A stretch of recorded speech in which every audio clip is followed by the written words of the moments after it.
They look at him, they see fiery, they see like a guy who's very get up and go, kind of, they may read it as arrogant. They may read it as like he's too sure of himself. He annoys me. He's too confident. That's the kind of people that hate Dennis.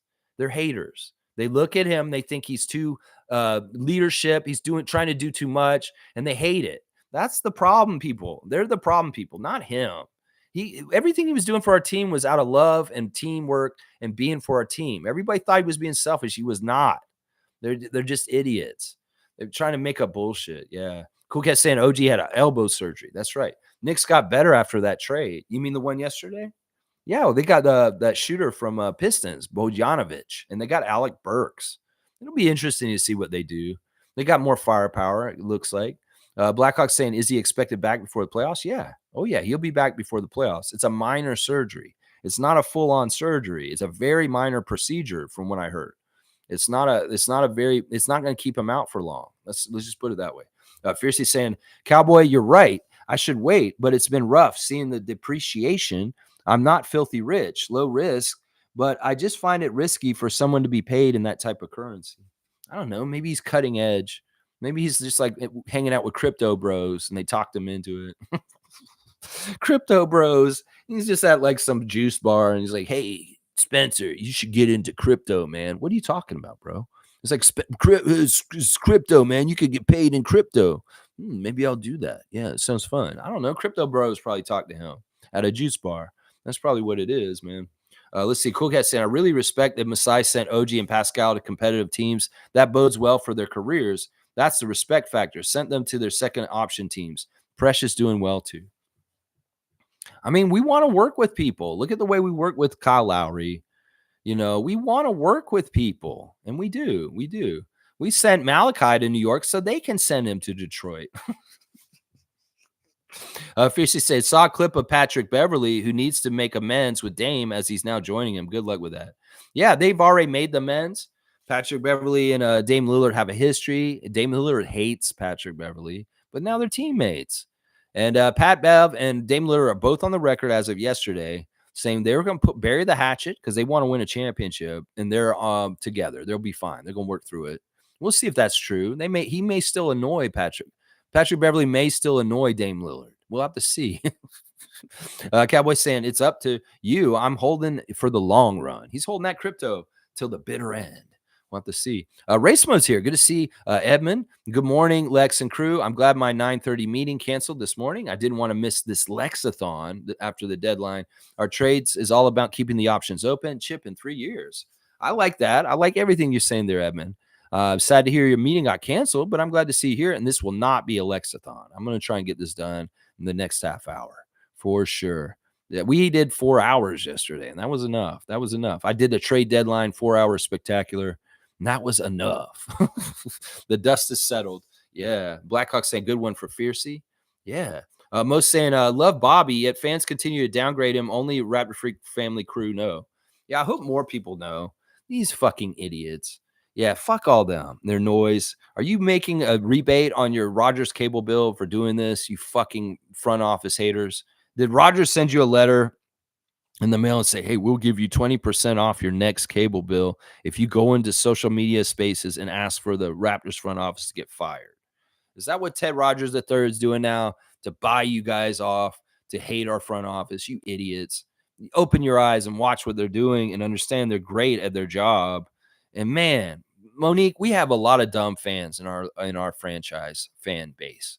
I hate it. I hate it. I saw those idiots in there, and it just made me sad that, Bobby's talking. He's telling us what he did, and all these fucking ungrateful little shits are saying that fire him, fire him, fire him. You fucks, you dumbasses. You don't understand how lucky we are to have our front office.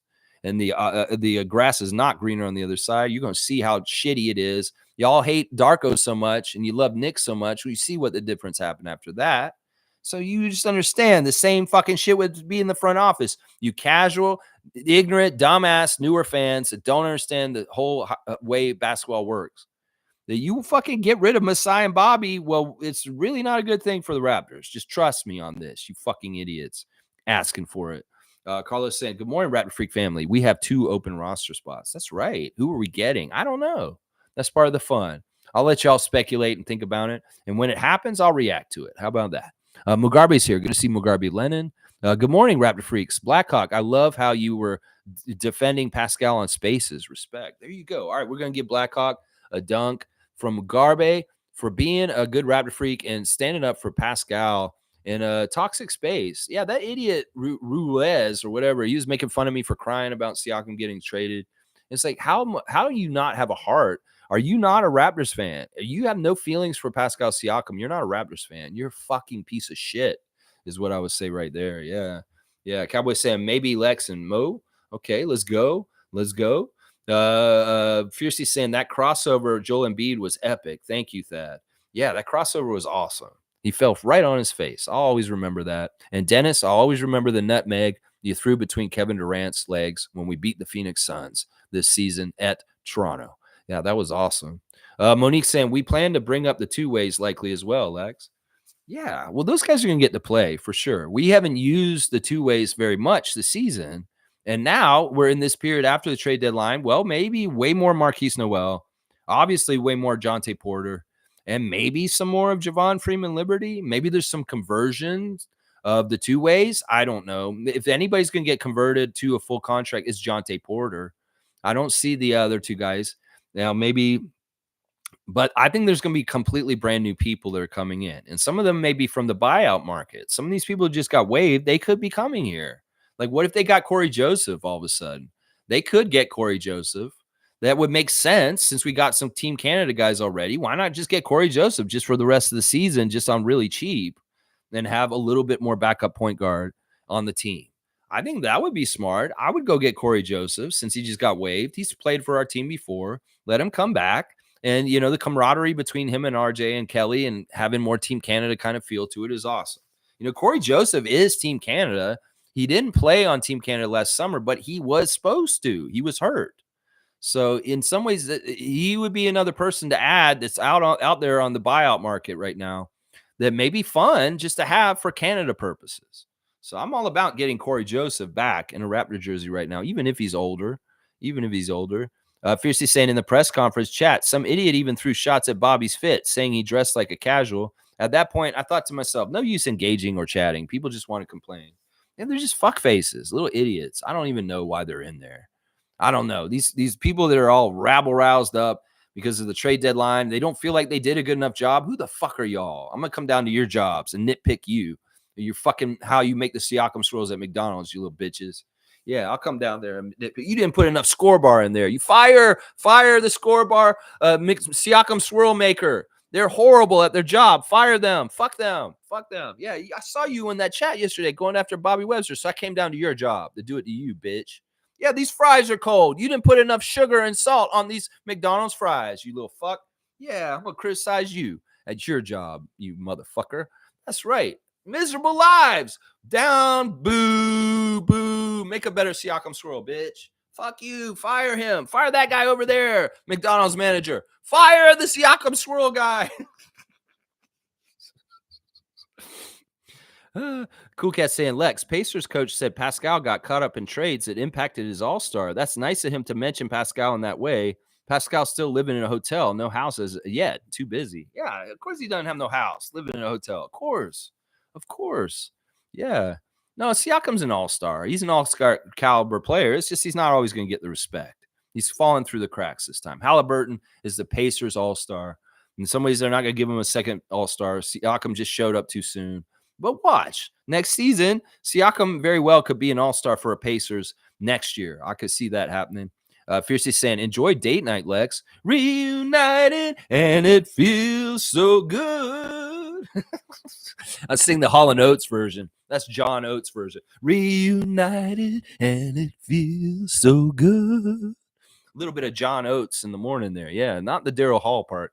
Blackhawk saying Dennis had his Nets press conference yesterday. It was fast, in my opinion. He got there quickly. Yeah, but he didn't play. And yeah, it is what it is. I'm sad to see him go. I will not tolerate disrespect towards him. Cool Cat saying, Lex, Thad's kids lived in Canada. They joined Ontario Basketball League during the school year, American League in the summer. The kids are homeschooled. Dennis' family loved Toronto. The impact is rough. Yeah. Yeah, I agree with all that. I didn't know that they were playing here in Canada. I'm not sure if that's true. I don't think that that is true. Are you positive Thad's kids were playing in an Ontario league up here? Because I don't think that's actually true, but it may be. You might be right. I don't know. Blackhawks saying, I think Dennis had the same house that Danny Green had. It looks similar. That very well could be. Who knows? I know where that house is. Now that they're gone, maybe I shouldn't talk about it. You know, if you take the lakeshore towards Mississauga and you get near Grenadier Pond, that's the pond in High Park. You know the really fancy, nice houses on the other side of High Park's pond? If you're standing in High Park, that's the neighborhood that Dennis lives in, is over on that side. I don't know exactly which house it is, and I would never point that out, but that's where he's been staying. He's been staying on the other side of High Park, on the other side of Grenadier Pond, in that very very expensive multi-million-dollar neighborhood over there. That's where the pizza owner lives, in that neighborhood on that street, is what I remember. Let's see. Coquette saying, I hope Boucher gets to stay for Scotty's sake. The last connection to OG and Pascal, the chip squad. Yeah, last champion. And Gary, the same reason. Obviously, Scotty's sitting on the bus with Gary when he's getting his all-star nod information and news. You know, he's palling with Gary. Gary's an important person to him, too. They have a bond, too. These things matter. These things matter. It's been emotional toll. The turnover on the Raptors team this year has been an emotional toll for everybody. I'm very sure. Most saying Nameless, don't put words in Chris Boucher's mouth, please. What did he say? I don't even see where Nameless said that. What did he say? I don't even know. Either way, let's see. Randolph's here. Beloved Raptors freaks, most informative gang. Blessings. Now we know our team for the remainder of the season. So much players being waived. Wow. Yeah. Blessings to those families and NBA players that got waived yesterday. Let's NBA, just players in general that had to deal with the trade deadline because they got switched. Just blessings to y'all. Blessings to the Raptor Free families and Randolph Phillips and his family also. David saying, interesting trade deadline. What's done is done.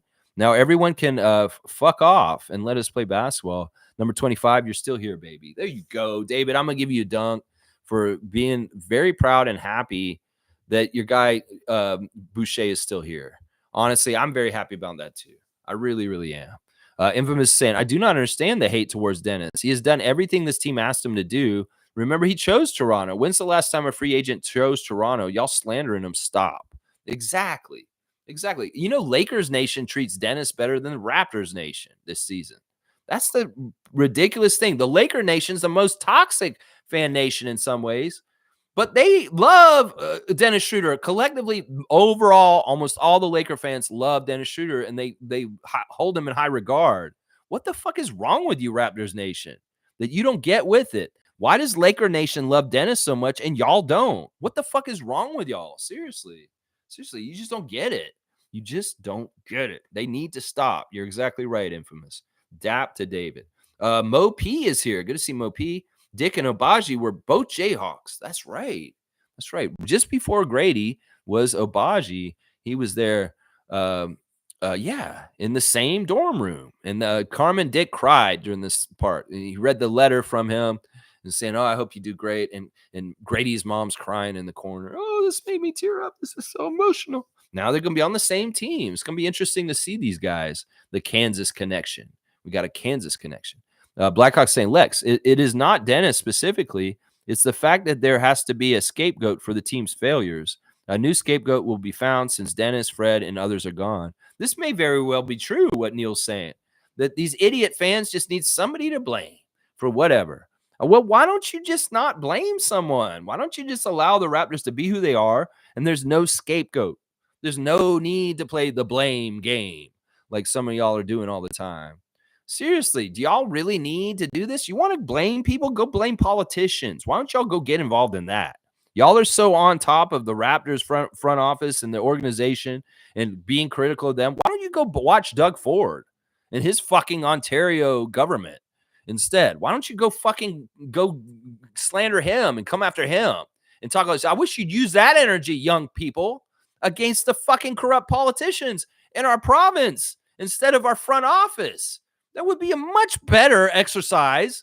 If y'all want to be so critical and get in there and just slander people and get so mad, why don't you go directly to Doug Ford? That's what I would ask y'all. That'd be much more worthwhile. It'd be better for your futures, young people. Seriously, he's gonna fuck y'all over, and y'all don't even realize it. Meanwhile, you're going and messing with Bobby and Masai and Dennis Schroeder. Fuck, why don't you go do the same actions you're doing to Dennis Schroeder and Bobby Webster and all them to Doug Ford? That may be more worthwhile, youngsters. So maybe switch the basketball world for the political world with your damn over criticizing and crazy shit. That's what I would say to y'all. That may be better behavior spent if you really need to scapegoat and blame and play the blame game to have a feeling of superiority over something in your miserable, pathetic lives. Raptor fans that do that, I know that's why y'all do it, is because you ain't got nothing good in your life. So you have to come and put down millionaires and people that are running NBA teams to make yourself feel good, to have a little feelings of, power in your life. Oh, I can criticize Masai Ujiri and I feel powerful from it. You fucking losers. You pieces of shit losers. Go criticize Doug Ford instead. How about that? How about that? Bryce is saying Dennis is a good player, but he just didn't work out for us, Lex. He just didn't. Now he's gone. It doesn't matter. See, I'm okay with that. Bryce is not slandering him. He's just saying Dennis is a good player, but he just didn't work out for us, Lex. See, I would argue he did, and it was fine. It's just that in some ways we want to make the salary dump now, and that's why we did it. We could have gone forward with him being on the team. It was working fine. It's not anything about him not working with us. But if you feel like that's your opinion about it, Bryce, I'll respect that. And listen, your comment is not out of pocket like some of the ones earlier that were about Dennis. Let's see. Fiercely said Dennis could have gone elsewhere, but he chose Toronto. Being a world champion MVP, it was an honor to have him with us. He bugged me as an opponent, but the vlogs changed my perspective. Yeah, I wasn't a big Dennis fan before he showed up. He was an annoying player like Pat Bev. I remember the OG incident with him where he flipped him upside down. You know, it's not like Dennis was one of my favorites, but when he came and I saw what he was all about, I did my research. I was like, this dude's actually a badass. And seriously, we got him before he went to FIBA World Cup, and he became the FIBA World Cup MVP right after we signed him. He made our front office look really good. And in some ways, listen, people can have their opinions about Dennis, whether he fit or not, whether they like him or not. But the one thing you can't say, and you would be a liar, is he's not a good professional player in the NBA. You would be a liar if you said he was not. He is a fucking bona fide, like prototypical A+ kind of pro. The way he handles his life, the way he carries himself, the way he looks at competition. I mean, fuck. On Halloween, his handlers were saying, why don't we go out, Dennis? Let's party in Toronto on Halloween. He said, we just lost a game. I don't feel like partying. You think I want to go out in public and let people see me having a good time after the way we just lost our last game? That's the way he is. Think about how many players in this league can go out after a game and they got routed by 30 points and they don't give a shit. They're just like, yeah, I'm in the NBA. We lost by 30, but I'm going to the club. I'm going to the club. Dennis, he loses a game and he can't fucking do anything. In fact, Ellen says, I hope they win because he's miserable when he's not winning. That's what I'm saying. That may have been why they didn't do any videos. It's because he's miserable when he isn't winning and he's not been winning very much. So it's like, why do we want to fill the misery? You know, I'm telling y'all, the Raptors fans that doesn't like Dennis, he didn't go out on Halloween because he was so upset the Raptors lost. And y'all have him totally misread. You have him misread completely. Completely. That's right. Fiercely saying having him was also good for Darko, being in his first tenure as a head coach. He was a good transition for him. And I'm going to tell you right now, he was a good person for Scott to have around for at least a little while too. That, you know, in some ways, having all these different voices around Scott in his young career has been good. Fred, Pascal, OG, Thaddeus, Otto, Dennis. This has been a variety of different pros that can come in and give him different pieces of advice and ways to be a better professional NBA player. It's so fruitful and very good. Somebody like Dennis probably taught Scott a handful of things that are going to help him for the rest of his career. And that's worth it in the investment of just that right there. Yeah. David's saying that's one for Nameless. You want to give one for Nameless? Baseball? That's one for Nameless? Now, where is he? I don't see the comments. Let's see. Fiercely saying Darko brought in people he trusted. It matters. This team we had just in gel, but Darko made the efforts to put up something special. Yeah. Yeah. Yeah. Bryce is laughing at David. I'm not even sure what is so funny. Maybe that's from earlier. Carlos saying, whatever the reasons they dumped Dennis, he played his 100% every game. Exactly. He was an ultimate pro. He truly was. He truly, truly was. Randolph saying that Korkmaz was waived by the Pacers. I don't want frickin' Korkmaz. I don't want the scraps of the 76ers.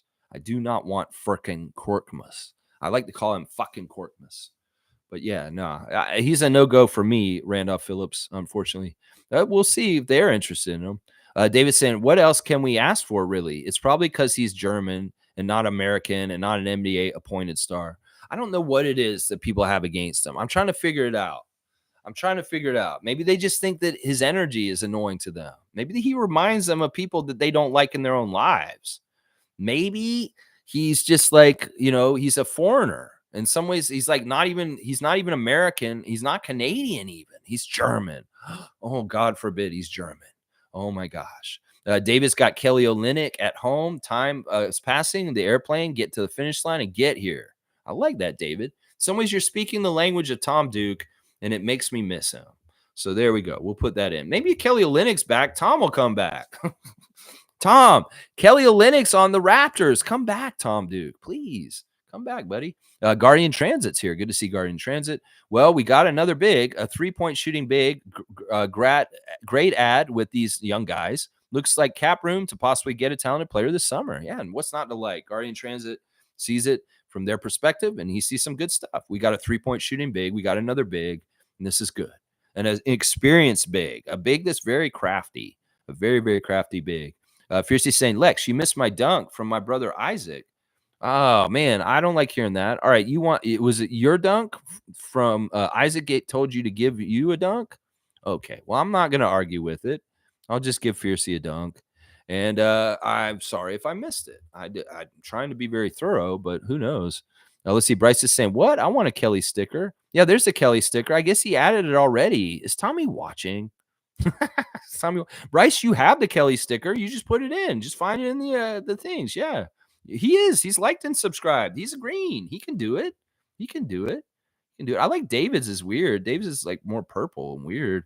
Carlos saying Larry Markkinen grew so much playing with Kelly. I bet your front office is hoping that happens with Scotty too. I can see this. I'm telling you, each of these older, wiser NBA players has lessons for Scott. And each one of them will have some sort of influence on him. Each one of them, Freddie, Pascal, Dennis, Kelly, RJ, they're all going to have an influence on him in certain ways. Fiercely saying happy for Kem Birch. Yeah, I'm glad he's on Mark's team. I think that's cool. Cowboys saying can't wait for this game. I can't wait for it either. Cowboys saying poor Tom Duke can't keep up. Well, he did. Oh, yes, he can. He came in and did it. I guess he's watching silently. Tommy, we love you, man. We love you, my Victoria brother over there. Cowboy saying Oshay Abaji is a perfect fit. Great kid. Let's go. There you go, Cowboy. I like that. Oh, shit. And Cowboy saying, tell Peter I said, what's up? And Bryce said, can I join y'all's fantasy next season? Of course, Bryce. We're going to do NBA, WNBA this summer. You can join this summer when we do the WNBA league. But definitely, you're regular. That's the thing. If you're a member and you're a regular on this channel, you get all the privileges of being in the things like our Yahoo League. So definitely, Bryce, I'm sad that you're not in it this year. You should have been. We'll make sure you're in next year for sure. Infamous saying, just speculating, maybe the front office is making a long-term play for SGA in the distant future. Well, in some ways, we don't want to do this. If we've learned anything about the Giannis sweepstakes, we don't want to covet players that may not become free. It can really hurt us. It did. It very much did. The Giannis sweepstakes very much hurt the Raptors franchise on the down low, just like the pandemic did. And they kind of came at the same time. So we do not want to covet a player that's probably long-term and a franchise player for another team because they may not become free. There may not be any realistic goal or way to get SGA because Oklahoma City just won't allow it. So in some ways, we shouldn't build towards this. Now, in some ways, he could say we could be flexible just in case, but we shouldn't have it in mind as a given because we've learned a lesson from the Giannis sweepstakes. And I don't want to build like that again because that's how we lost Marc Gasol and Serge Ibaka. And I don't want to do it that way.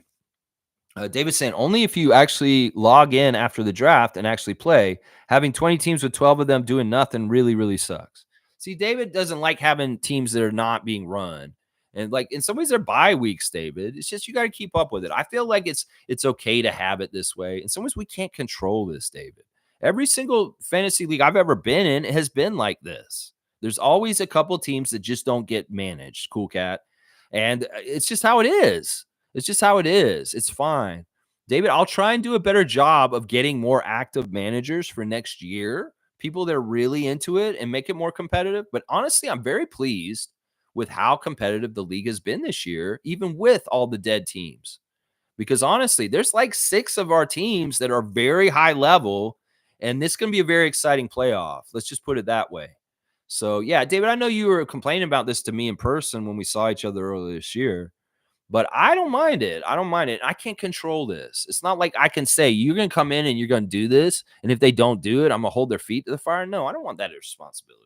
I can only go on the hopes that they will manage their team and do things with it. And I do every day on the stream almost say, keep up with your team on the stream. So that's about the best I can do, David. I can screen who we let back in if you really want me to, but I don't want to do that. I want to let the regulars who are interested in having a team, I don't care if they manage or not. It's just how it is. I can't control this, David. I cannot. Kareem saying, overall, it was a good day. At first, I was puzzled with the whole Dinwiddie thing. Then I understood the salary dump and flexibility it gives us. Yak, KO, and Barbecue sounds like a great starting lineup. Yeah, I don't know if KO will be starting. I think Gary keeps the starting with the starters are going to stay, like Gary Trent still there. The switch would be Grady for Gary if there's going to be any switch in that way. Kelly's not going to start. He's our backup big, just like he was for Utah. And that's fantastic. He's a fantastic backup big. In fact, I'm really happy with him being the backup. He won't start, though. Watch. G saying Dennis thought he was coming to a team with Pascal and OG and Scotty. He was then asked to play off the bench on a rebuilding team. He remained professional. All we can ask for. There you go. G's just spitting facts, the important facts. I mean, he came in, he saw that roster. He's like, yeah, we could be very good. He saw training camp. He's like, this is a good team.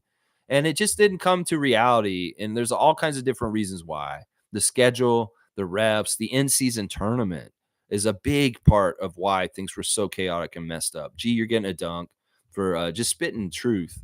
Spitting truth.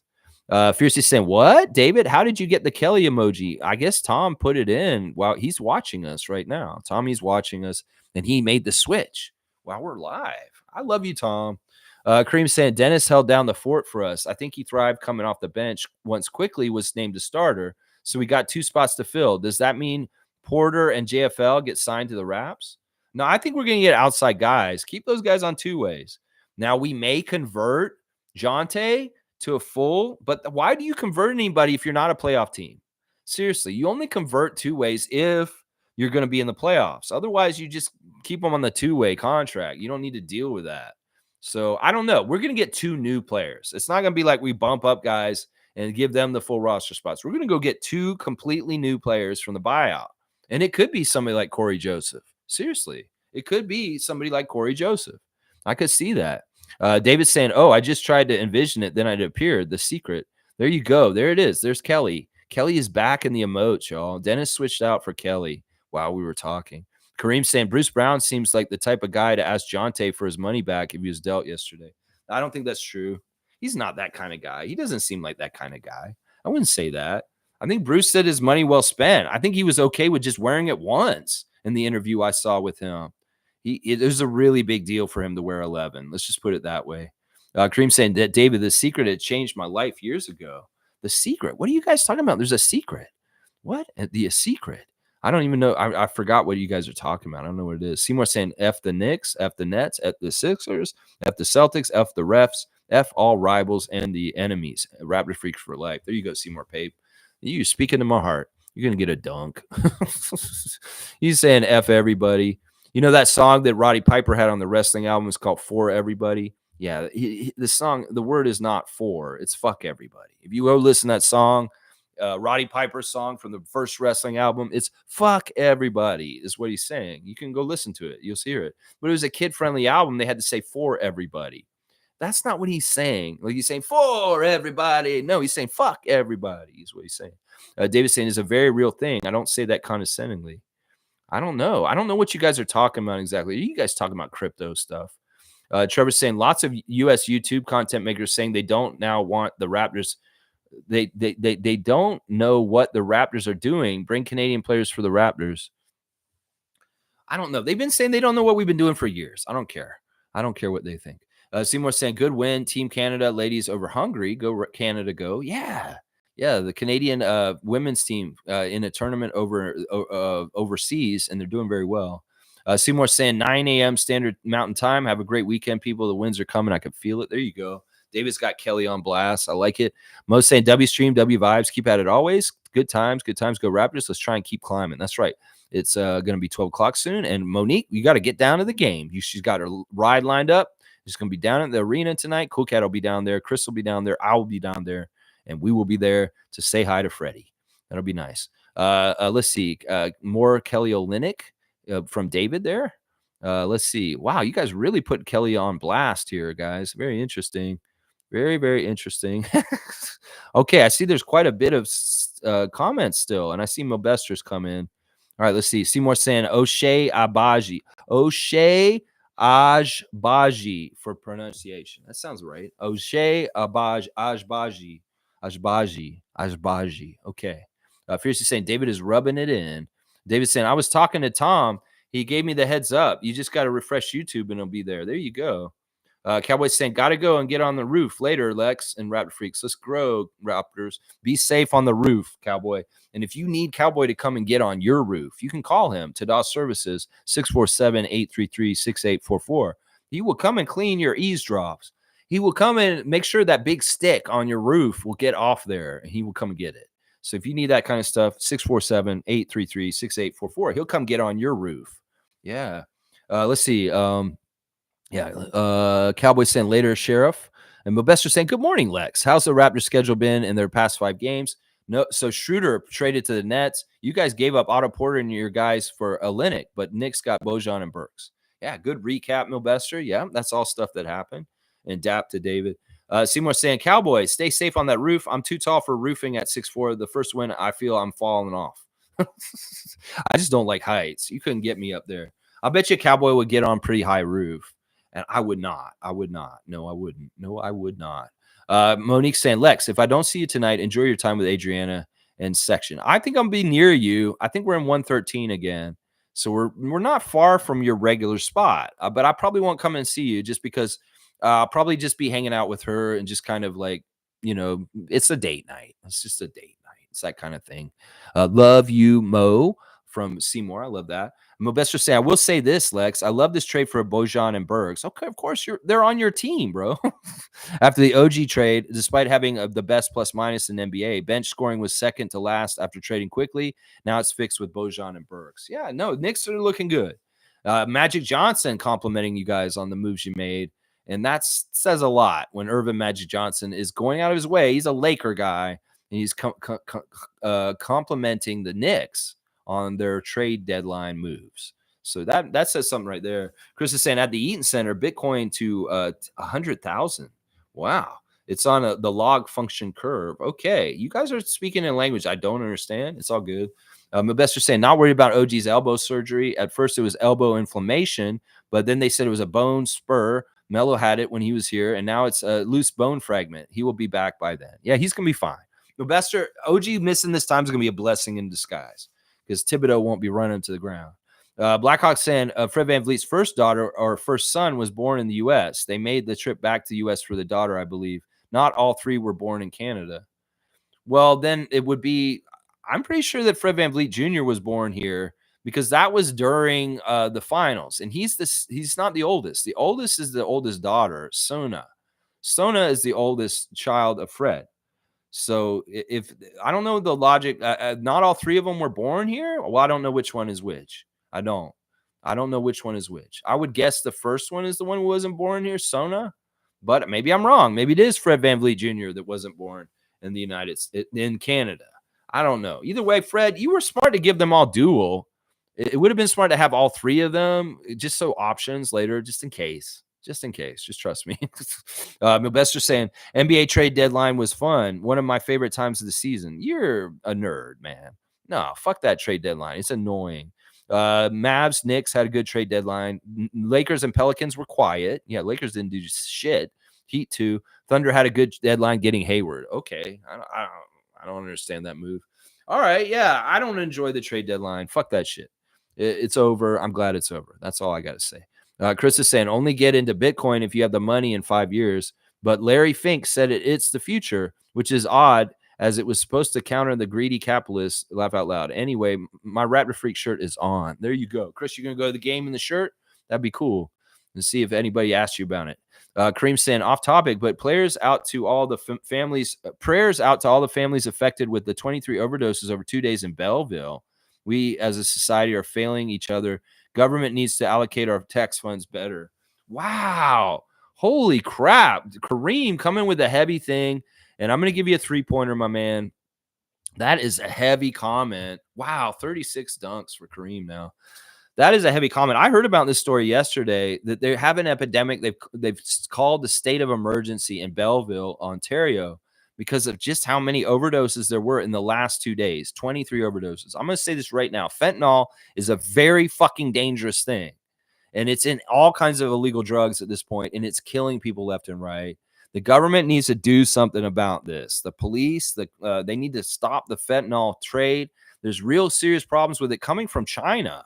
And there needs to be federal things done to stop the fentanyl trade, which is killing people. This is a very dangerous epidemic, and it's really, really bad. And I really proud of Kareem for bringing this up out of the blue.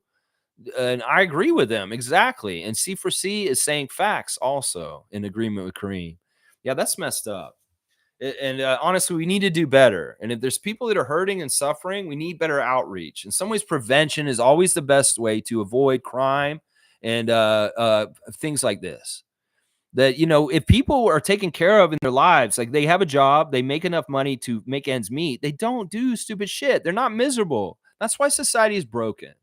People should be able to live comfortably and stress-free, doing their job and not have all these extra stuff. The extra stuff is what makes people do drugs. The extra stuff is what makes people do dumb things like commit crimes. You don't have as much crime and drug abuse when people are actually taken care of in their day-to-day needs as far as a roof over their heads, food in their mouths, and things are okay. But we've gotten too greedy as a society, and more people are falling through the cracks, whether it's financially and living in a tent in the park, or it's getting hooked on crazy drugs and trying to escape and dying. So these are all from the same problem. And it's about inequality and people not having enough money to survive. Social problems and criminality comes from that. You have a problem with crime. You have a problem with the city being unsafe. Well, tell the city to get more fair with wages and the sustainable ability to have a life. That will change everything else. If everybody wants to understand the fix for criminal activity and problems, social problems in the city, people in the park, people overdosing, all these problems, the one thing you will fix it is with better, higher wages and people being able to earn a living wage and be able to live their lives. It's just as simple as that. Nobody's able to do that right now. So there's a lot of misery and fucked up shit happening. It's as simple as that. Thank you, Kareem, for bringing that up. Even though I got 13 minutes, I got to finish up. Blackhawk saying one day businesses will get tired of this BS in comment sections and disable the future. Yeah. I mean, I hope they didn't keep that comment section for Bobby Webster's press conference up. Raptors admin, you need to not allow it to be shown again. It was absolutely stupid. So much stupid shit going on there. Trevor's saying, I'm going up to New York today. I'm working with a couple of models at Fashion Week, the biggest fashion week in the world. Trevor J, my God, you're an all-star. This man's going to talk to the top-notch A1 models at Fashion Week in New York. Trevor's charmed life once again. Wow, Trevor J, you're my hero, our all-star. That's right. Chris is saying, very sad. Grow your own plant. Stay away from dealers. They're literally killing people. Yeah, I don't think it's the weed. It's not cannabis. It's the cocaine. It's the other stuff. They put so much fentanyl and coke that you're really gambling with your life. It's like Russian roulette at this point. Anybody who has a cocaine problem, you're going to probably die soon. And it's not going to be because of cocaine. It's because of fentanyl and it being in there with the other stuff. That's right. David's saying, send them this way when you're done. Send the fashion models? Is that what you're saying? David wants Trevor to send the fashion models to him.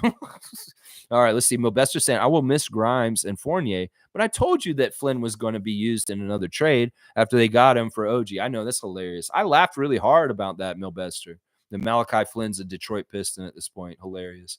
Yeah, I was surprised about Archie Condono because I know he's one of your Villanova set, but I'm hearing that he won't be able to come back to play for y'all this year, but he's going to circle back and probably be on your roster this summer for next year, is what I'm hearing that Ryan will happen with Ryan. Bojan and Burks will help with the bench bet a lot. Yeah, you said that already. Seymour saying DeMar, Pascal, no Dennis all wanted to be here and then got moved. If people ask me to do, I want to be a Raptor, I just keep silent because everybody that says that they want to be here get moved. Some ways it's calculated. In some ways, they don't want people to think that they wanted to leave. So they may be very openly saying, I don't want to go anywhere because I want the Raptors fans to love me forever. But they may be knowing that they're probably going to go soon. And they got to get it out there so that they do that PR work with the Raptors fan nation. It's like, see, how come didn't want to go? You guys traded him. In some ways, that's them covering their own ass and letting people know that they do care about being here and they want to be here.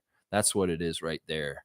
Yeah. David's saying, I'm pretty sure you can't overdose smoking weed, but yeah, that's not what it is. C4C is saying, I just found your channel. Great stuff. Real talk. No problem, C4C. I have a streak of almost 1,000 days in a row of doing a Raptors centric live stream at 9:30 in the morning.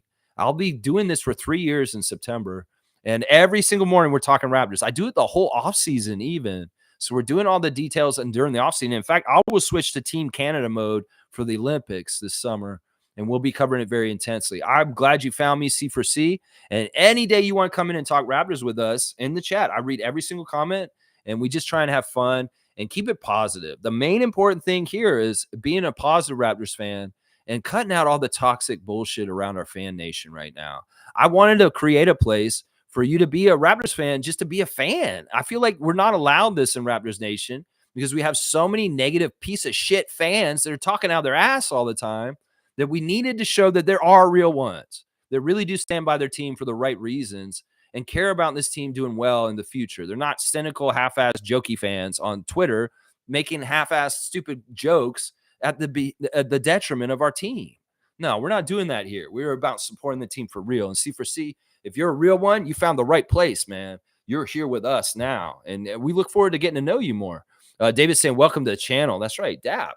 That's right. We got Milbester. He's our Knicks fan, who's our friendly Knicks fan, and we've took on since the OG trade. And he comes and talks about the Knicks perspective with us on the channel. We have a Sixers fan. We have a Nuggets fan. We have a Hornets fan. We have a couple different fan nations that come in and check with us, so we interact with them a bit. We try and keep it all friendly. Milbester's saying, but they were able to trade Fournier's expiring contract. That was a big deal. The Evan Fournier holdup with y'all was something that had been going on for a while. And I know he was very uncomfortable and not happy being on the Knicks. So even though he went to the Pistons, he's extremely happy because in some ways they're going to play him. He's going to get to play a lot. And y'all didn't ever play him. And that's all he wanted. That's all Evan Fournier wanted, was he just wanted to play. They have 2 roster spots plus Fournier spots, so they can use it for new players and continue to build more depth in the roster. Yeah, good stuff. Good stuff, Knicks. Good stuff, Milbester. Yeah, look at all the Kellys now. Y'all got your Kelly Olynyk back, and you're like dapping him. All right, I love it. You guys are laughing about it. Wayne saying, we have 2 days of basketball. Nice.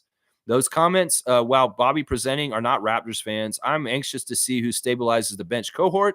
Corey, no. Jeff Doughton, Lex Youth, worth a try. You don't want a Corey Joseph just for a sec?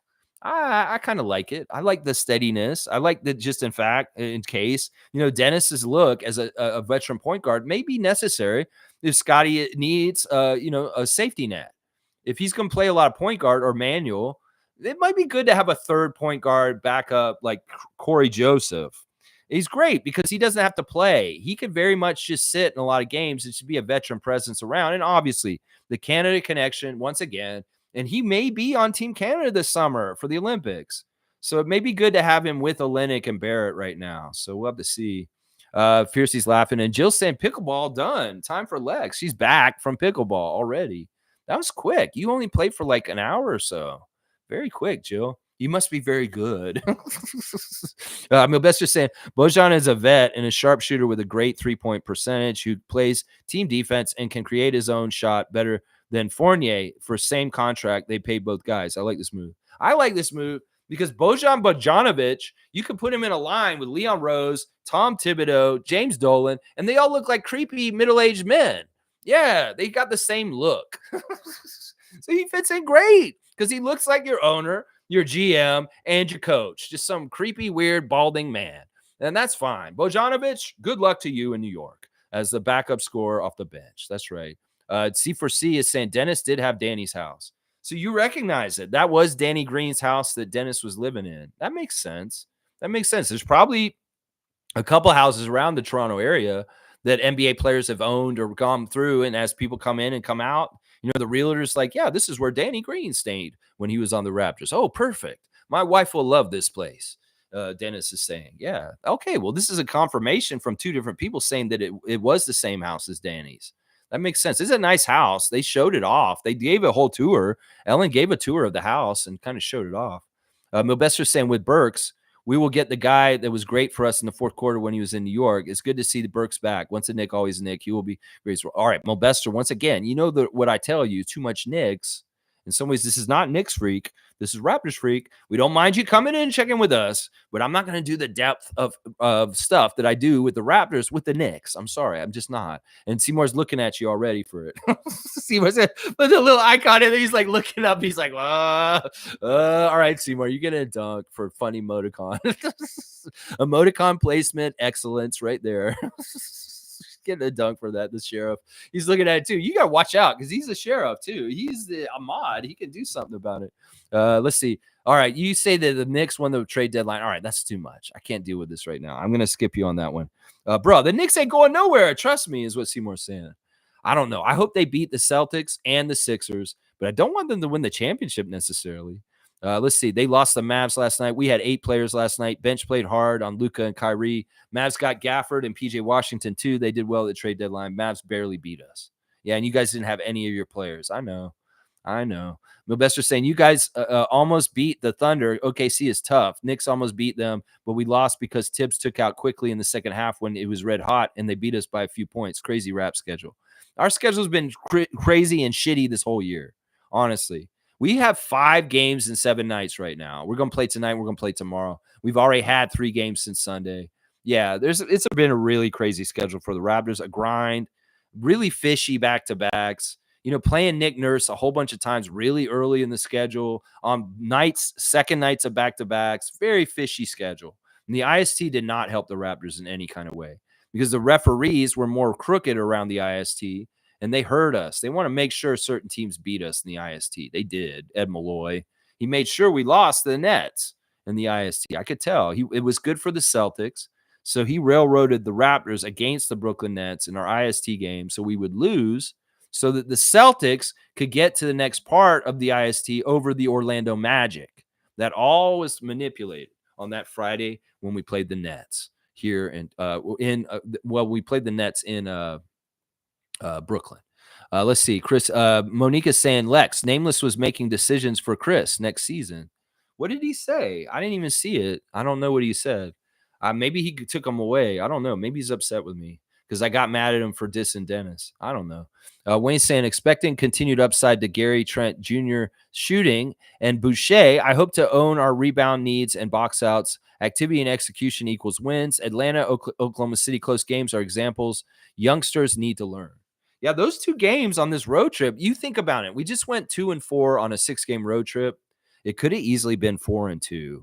If we had handled the Atlanta and the Oklahoma City game properly in those close games, we would have won those 2 games, and we could have easily been a 4-2 on this road trip. That would have shaped things way different. You have 2 blowout losses that were really disgusting in New Orleans and Houston, but you have 2 wins against Charlotte and Chicago, and then you have 2 games that were barely lost against Oklahoma City and the Atlanta Hawks.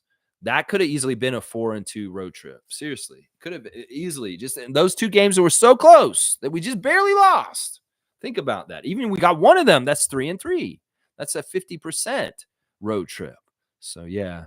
All right, Milbester, it's too much Knicks, man. And I want to get done. I got 2 minutes. Jillian's got my cutoff at 11:30. All is well. Seymour saying, if you think Darko's going to be an assistant, you need a CT scan on your head. That doesn't make any sense. The man's just been an assistant. You think Adrian Griffin's rushing out to become an assistant again? Is he going to be the assistant for Doc now? No. Is Adrian Griffin turn around and say, hey, Doc, I can be your assistant now that I'm gone? No, he's not going to do that. You can't do that. Let's see. Country Kong saying O'Shea. O'Shea is our new OG plumbing service. This is a cool thing. I like this. I didn't know this about him. Has he got this kind of plumbing service? This will be very interesting. I love the Kansas Jayhawk connection. I like Embiid said to Grady, Rock Chalk Jayhawks. Grady will now have a friend to get him more comfortable with the team.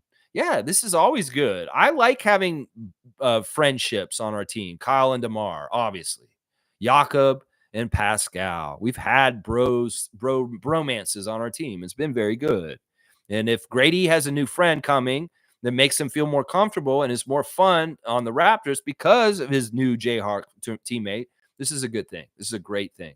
In fact, I think that's part of it for sure. Mobester's saying, Lex, what was your thoughts on the Schroeder and Olynyk trades? You guys got Dinwiddie, but then waived him with the Nets trade with Schroeder. And Dinwiddie was at MSG last night during the Knicks-Mavs game. Yeah, maybe he wants y'all to sign him, the Knicks. I don't know. I hear it's going to be the Mavs or the Lakers that Spencer Dinwiddie probably be going to. I like the trades. I'm fine with them. I like the Olynyk trade better. I'm not as thrilled with the Brooklyn trade, but I understand why they did it. I do. Everyone's saying, Lex, I didn't want to, but I'm going to say it. Part of the hate Dennis gets is because he's black, wealthy man with a white, attractive woman. I've seen it many times in my past. There, I said it. You know what? I won't disagree with you. I mean, we're real talk here. We are not going to fluff around shit.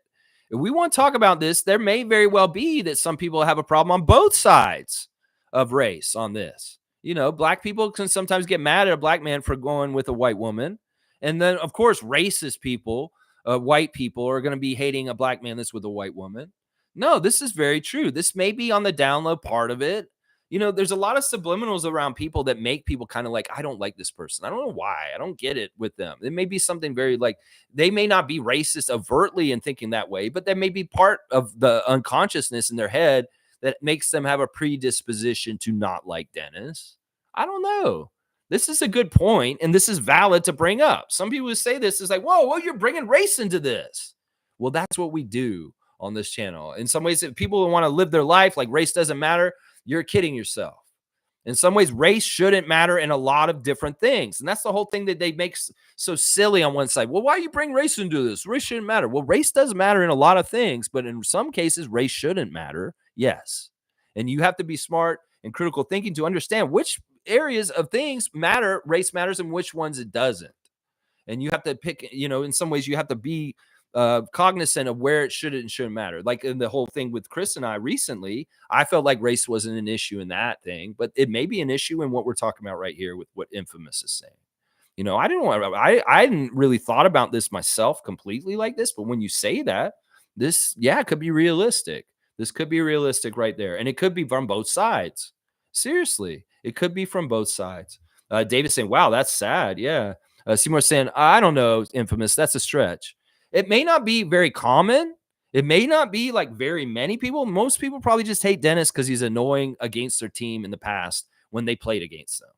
But there may be a small percentage of people this is part of the factoring in of why they hate Dennis. It may be a stretch, though. It may be a stretch. Jill's saying Dennis is class, so people don't always know how to relate. They suck. Laugh out loud. I'm telling you, part of it's hating. Part of it's hating. They see the man that's very happy and successful. He has the world on a string in some ways, and in some ways, they wish they could be him. That's part of it. It's part of it for real. In some ways, people will say if you got haters, that means you're great. I mean, Scotty has tons of haters. LeBron has so many haters. Kobe Bryant had a ton of haters. Michael Jordan had a ton of haters. If you don't have haters, then you're not great. So maybe that's a good sign for Dennis that he has haters, just like Scotty does. We know we have tons and tons of Scotty haters out there. That is a good sign. That means he's like LeBron. Only the very best get very much a lot of hate, and Scotty getting so much hate already is indicative of him going to a level like possibly like those guys that I just mentioned. Dennis has hate. Well, he must be on the scale of greatness also, because all the greats are hated. That's part of it right there. That's part of it right there. Let's see. Seymour saying, I think we want Canadians repping Canada with the taste of RJ, Boucher, and now Olynyk. It's Canada over everything right now. It's smart. Bobby said it straight up. The strategy of getting more Canadians on this team is smart. In some ways, it's they don't want to get burned in free agency. As much as Fred is loyal to the Raptors, well, he burned us and went to Houston. And in some ways, maybe a Canadian guy will think twice on that because in some ways they don't value being down in the States as much as being in Canada in some ways. Like RJ probably does very much value being around Toronto. And, Chris values being in Canada. That's part of the reason why he signed for less to be with us on the contract he's on right now. So let's see. Seymour said, I could be wrong. You might be right. Who knows? Yeah, I don't know. I don't know what you're talking about specifically. Kareem's saying David is whooping my ass in fantasy. Having the 20th overall pick really killed me in the draft. Is the mercy button? Is there a mercy button? David is rubbing it in at this point. Laugh out loud.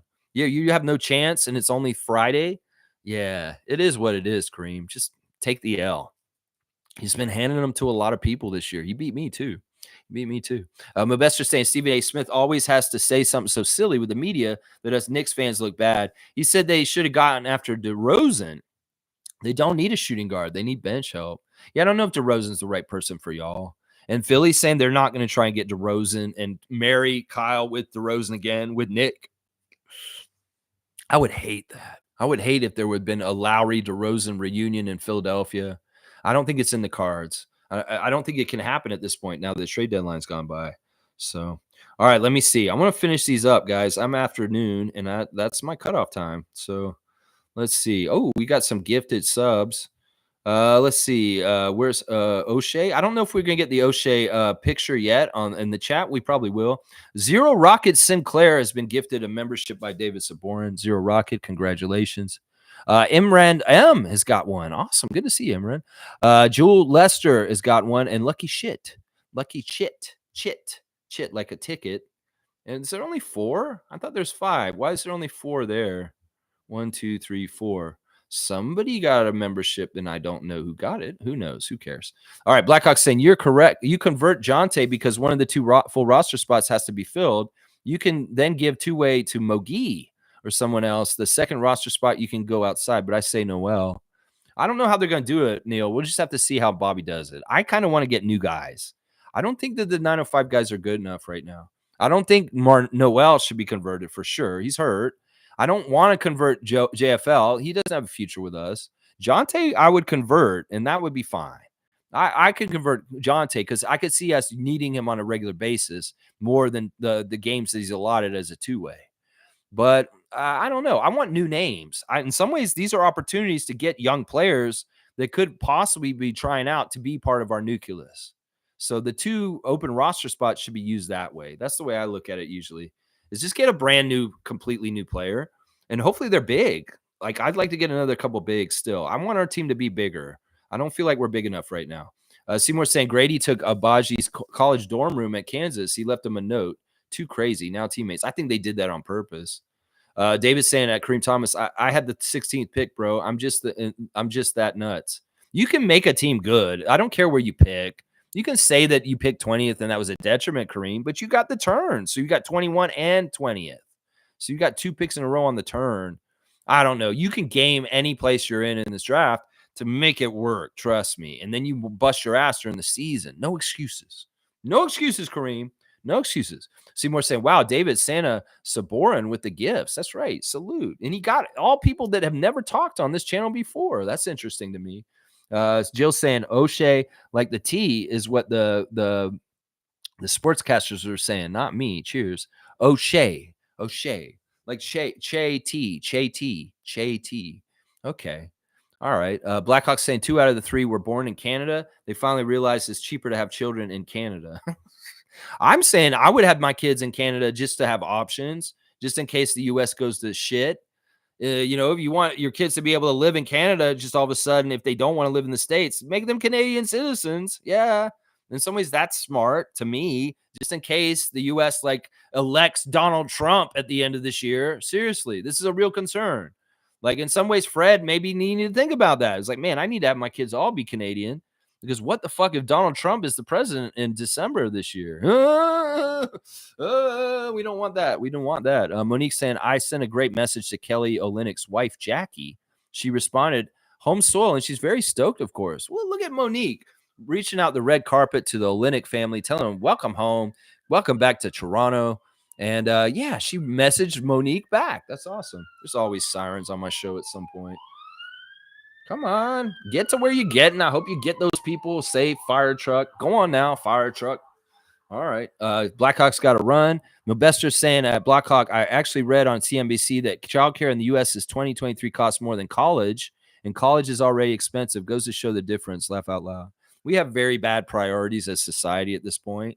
And in some ways, we're going to have to get back to the right priorities at some point, or we're going to not survive, basically, is what I'm going to say at this point. Jill's saying Kareem got a 3-pointer yesterday. Jealous. He got a 6-pointer this week. He got a double 3. Like, he had a comment that was so good. I had to give him 2 3-pointers for it. It was amazing. It's amazing. It was a trade. He wanted to trade Grange and our fans and a bunch of shit. It was hilarious. Country Kong saying Team Canada is almost home. Now we just have to complete the set with Lou Dort, Nickel Alexander Walker, and finally his cousin SGA. Go, Bobby. I see the vision. Canadian barbecue. Yeah. We get the Canadian barbecue. I don't know if SGA is possible, but if we get Lou Dort, that would be interesting. Country Kong saying, let's draft Zach Edey while we're at it. I'm all about that. Milbester saying, I can't wait for Bojan and Burks to debut. Okay, all right, Knicks guy. Who's the new point guard over Dennis? We've been arguing this a little bit. Scotty is is supposedly the point guard, but Emmanuel's really the point guard defensively. He's going to guard the small guy on the other side. In some ways, he may not shoot. He may shoot more than pass, and Scotty may be passing it to him. That's what the arrangement sounds like is going to be going forward with the Raptors. That Emmanuel Quickley will be a scoring guard, that point guard, and Scotty will be a point forward that actually distributes the ball, Milbester. That sounds like what the plan is. Let's see. Yeah. So the Raptors lineup now is Emmanuel, Gary Trent Jr., RJ Barrett, Scotty Barnes, and Jakob Poeltl. It's the same starting lineup that we've had recently. It's Gary. Gary will start. Gary is the starter. Olynyk will be off the bench. He's the backup big. He's your R. Hartenstein at this point. He's R. Hartenstein. So, yeah, Gary starts. Gary starts. If Grady plays better than Gary, he could take his starting spot, but I don't see that happening by the end of this year. I see Gary being the starter for the rest of the year. Carlos saying, all I can say is the team is worse now because we don't have Dennis, and we will see the blaming of other fans that wanted Dennis gone. Such a stupid cycle. Carlos not wrong. In some ways, we're going to see maybe the things that we lack because Dennis is gone, and I'll notice them, and I'll be like, yeah, this is why we wanted Dennis. And Carlo may be right. It's a similar thing with Pascal being gone, Fred being gone, OG being gone. Y'all want these things to happen. Well, you don't understand the repercussions. Some of y'all idiot fans that want change so bad. Joe saying Dennis from Germany met a white girl. Shocking. Most of us don't care about this stuff anymore. Most of us don't. You're right. They don't. And she's a German woman. She's a white German woman. And, you know, in some ways in that country, there may be some weirdness around that whole thing in that country. I don't know. In some ways, the way you are, Jill, is the right way. And more people could be like that. But in some ways, also, we need to take into account that this could be a factor in things. So many people want to erase race from things and say, oh, we're all the same and stuff like that. But they have motives for that. And part of it is racist, why they want to do that. So it's important to talk about race because it is a factor. But also, in some ways, it's like we want equality, want things right for people. Well, in some ways, you have to investigate race and its factor in things. That is just necessary. It's just like gender. Gender, in some ways, is important to talk about because if we want equality and equity for women, we need to look at the places where it happens. And gender will define maybe differences in pay and abilities to get promotions. And that is important. That is important. So race and gender do need to be talked about. As much as people don't think people should talk about them, well, they do matter. And some of those people don't want to talk about them because they don't want to talk about the shit that they're doing that's fucked up is why. Let's see. Carlos saying the hater just hates everything. Yeah, they're just haters. They're miserable fucks. In some ways, they're just people that are miserable in their life and they take it out on Raptors spaces, being critical about the team in whatever way they do. Yeah, they'll find another player to blame. Jill's saying Fred said he's home today. Go Raptors. I love that. Freddie, you are home. And I wish you were playing, but it is what it is. I got to go. Yeah, Milbester's saying Sixers try getting Bojan and Burks. Yeah, I don't care about that. Jill's saying Shea is pronounced shy, like shy. Oh, shy. Oh, shy. Okay, oh, shy. I'm I'm going to get the name right. I'll hear Matt Devlin and Alvin do it a couple times and I'll get it right. Kareem saying, to those going to the game tonight, say hi to Fred for me. Great stream, Lex. Peace and thank you, Kareem. I love you, man. And Jill saying, great date day. And welcome to the fam, C for C. Yes, for sure. Welcome to the fam. Thanks for the sub. And I hope you'll join us again. Tomorrow we'll be reacting to the results of the game tonight. And we'll have a full reaction stream. And then Sunday, of course, we'll be previewing the next game of the season. We're doing a preview for the game tomorrow too. Reaction and preview for the Cleveland game tomorrow. All right, y'all. Thanks for watching me today. Just a quick recap. The Houston Rockets injuries are as such. Fred VanVleet will not be playing tonight. Tari Eason is not playing either. And neither is the recently acquired Steven Adams. So that's the Houston injuries. We're waiting to see if Kelly and O'Shea get to Toronto in time to play tonight. That's really the only thing to talk about other than Jonte's probably back out still with his back, questionable. Marquise Noel out with the hamstring. Our crew for tonight is Courtney Kirkland, Justin Van Dyne, and Brandon Schwab.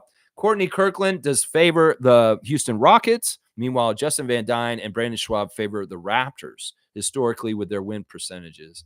All right, I appreciate everybody watching. If you have a Yahoo Fantasy team, definitely get it set up. The competition is fierce. And if you want to win, you got to put the work in, is what I'm saying. All right, y'all. I appreciate y'all. Jill's saying tomorrow is Lexathon. We should give money to Raptors' favorite charity. Nah, I don't want to do Lexathons anymore. If I can do a quick stream tomorrow of reaction and preview, I will try and do it within around the time we did 3 hours today. So let's go, Raptors. I love y'all. Please like, comment, share, and join if you want to. Let's go, Raptors beat the Rockets.